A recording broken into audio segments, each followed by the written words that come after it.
Hello everyone and welcome to another episode of Wednesday on mood. आज के episode में हम देखेंगे कि एआईएस क्या होता है। Let's begin. So today we will be learning what is AIS and how is it beneficial to the taxpayer as well as to the department. So अगर आपका इनकम टैक्स रिटर्न अब तक file नहीं हुआ है, ये चीज आपके लिए बहुत ही इंपॉर्टेंट है।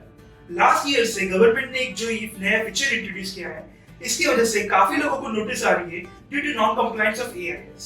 AIS क्या है, इसको हम डिटेल में देखेंगे। AIS is a detailed report of all your incomes such as interest, dividend, sale of mutual fund, sale of other securities, salary or any other income which you have earned in the last financial year. ये सभी details आपके AIS में आ जाती है। But फिर आप सोचोगे कि ये तो 26 AS में भी आती है। Well, the answer is no. 26 AS में सब डिटेल्स आती तो है बट सभी नहीं आती है। AIS एकदम डिटेल्ड फॉर्म है जिसमें ट्रांजैक्शन वाइज डिटेल आती है and it captures almost every detail। जैसे हम एक एग्जांपल लेते हैं interest and savings account. Interest and savings account आपके फॉर्म 26 में नहीं दिखता बट आपके एआईएस में दिख जाता है। और यही नहीं, आपको एआईएस में डिटेल फॉर्म में मिल जाएगा कि कौन से क्वार्टर में कितना इंटरेस्ट आपके बैंक के अगेंस्ट डिपॉजिट हुआ है एंड आपका कितना टीडीएस डिडक्ट हुआ। Basically AIS has been bifurcated into two parts, part A and part B. Part A contains all your basic information such as your name, PAN, Aadhaar number, date of birth, your address, and so on. Part B contains all the necessary details of your income and other details, such as income from other sources, income from salary, और भी जो आपके income आपको earn होती है in the previous year, वो सभी details आती है। इसके साथ साथ आपका जितना भी TDS या TCS कोई भी आपके पैन के अगेंस्ट डिडक्ट करता है एंड डिपॉजिट करता है, ये सभी चीज 26 AS से थ्रू AIS में आ जाती है। Now, an important thing to note here is there might be some variance in Form 26 AS and AIS. So, taxpayer confused हो जाता है कि ऐसे सिचुएशन में क्या करें। Let's say 26 AS में आपकी इंटरेस्ट इनकम दिख रही है ₹1000 और AIS में आपकी टोटल इंटरेस्ट इनकम दिख रही है ₹2000। So, taxpayer confused हो जाता है कि एक्चुअल इनकम क्या है। Well, डिपार्टमेंट की तरफ से ये नोटिफिकेशन आया था और ये क्लैरिफिकेशन आया है कि AIS बिकॉज ये न्यू है, इसमें कुछ वेरिएशंस आ सकते हैं and because of this the department has provided a feedback feature in this.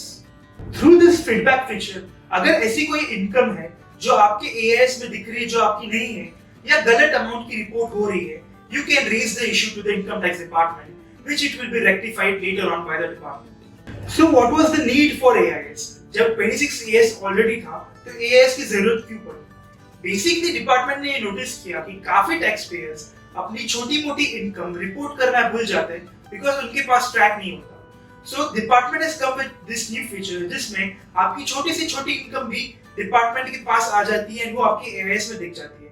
And not only your income, काफी सारी ऐसी डिटेल्स है जो टैक्स पेयर को मे बी ना पता हो, लाइक उनका एसएफटी ट्रांजैक्शन होते हैं, स्पेशल फाइनेंशियल ट्रांजैक्शंस, उनकी डिमांड या रिफंड फॉर एनी ईयर जो भी होती है वो सभी एआईएस में दिख जाती है। And that's why department came up with this feature जो taxpayer को help करेगा to disclose all those income which are taxable and also those income which are exempt. Along with AIS, department ने और एक feature निकाला है which is known as TIS, that is Taxpayer Information System. TIS is nothing but basically a summary of AIS. AIS एकदम detailed form में है, जैसे आपके बहुत सारे interest income आ रहे हैं तो एकदम detailed form में पर क्वार्टर आपका कितना इंटरेस्ट कटा है, कितना टीडीएस कटा, उसके बाद जो डिटेल्स मिलती है वो एकदम डिटेल फॉर्म में एआईएस में होगी एंड इन टीआईएस वो एक समरी फॉर्म में होगी कि आपका कितना टोटल अमाउंट बनता है from interest from securities. Now that we know what AIS and TIS is, मैं आपको एक एग्जांपल के साथ बताऊंगा जो एआईएस और टीआईएस को कौन सी इंफॉर्मेशन लेनी चाहिए एंड कौन सी हमें बेनिफिट कर सकती है। अब जैसे आप डाउनलोड कर लेते हैं AIS and TIS from your portal, हम देखते हैं कि क्या है ये। So the password to AIS and TIS is your PAN in small followed by a date of birth. So अगर आपका PAN आप डालोगे उसके बाद आपका date of birth let's say 5th June है, so 0506-1998 अगर आपका ईयर है तो 0506-1998। So मेरे पास दो फॉर्म्स है AIS and TIS, हम डिटेल में देखते हैं क्या। So this is part A, जैसे मैंने आपको बताया कि the form has been divided into two parts, part A and part B. Part A containing all your personal information and the part B containing all your financial information. So this is part A containing all your personal information. हमारे पास pan है, आधार है, name है, email ID है, mobile number है, date of birth है and we have the address. Now coming to part B, यहाँ आपको मिल जाएगा आपका जो भी इनकम आपको मिला है। लाइक आपका, let's see in this example we have this salary from future lifestyle. Salary income के साथ ही इनको इंटरेस्ट रिसीव हुआ है which is shown under section 194I। Now as you can see the interest has been bifurcated in instalment wise की जहां आपको interest मिला है वैसे आपको डिटेल एनालिसिस मिला है, डिटेल एंट्री मिली है कि कब कौन से क्वार्टर में आपको कितना इंटरेस्ट मिला था एंड उसके अगेंस्ट आपका कितना टीडीएस डिडक्ट हुआ था एंड डिपॉजिट हुआ था अगेंस्ट योर प्लान। सो ये सब इंटरेस्ट इनकम के बाद इसके साथ आता है अगर आपने कोई शेयर्स या म्यूचुअल फंड में ट्रांजैक्शन किए हो उसकी भी डिटेल्स हमें एआईएस से मिल जाती है। अगर आपने कोई सेल किया हो या परचेज किया हो दोनों की डिटेल फॉर्मेट हमको यहाँ पे मिल जाती है। एज यू कैन सी हमारे फॉर्म में यहाँ पे परचेज ऑफ म्यूचुअल फंड्स है। सो अगर आपने कोई भी म्यूचुअल फंड्स परचेज किए होंगे या सेल किए होंगे अलॉन्ग विद म्यूचुअल फंड, आप अगर आप कोई सिक्योरिटीज में डील कर रहे हो उस सभी की इंफॉर्मेशन आपको यहाँ पे मिल जाएगी। अलॉन्ग विद दैट अगर आप एचआरए क्लेम कर रहे हो और आपको रेंट पे कर रहे हो उसकी भी डिटेल्स आपको यहाँ पे मिल जाएगी। जैसे कि हमारे ये फॉर्म में हम देख सकते हैं कि we have paid rent for 12 months and the rent amount is ₹8,32,275।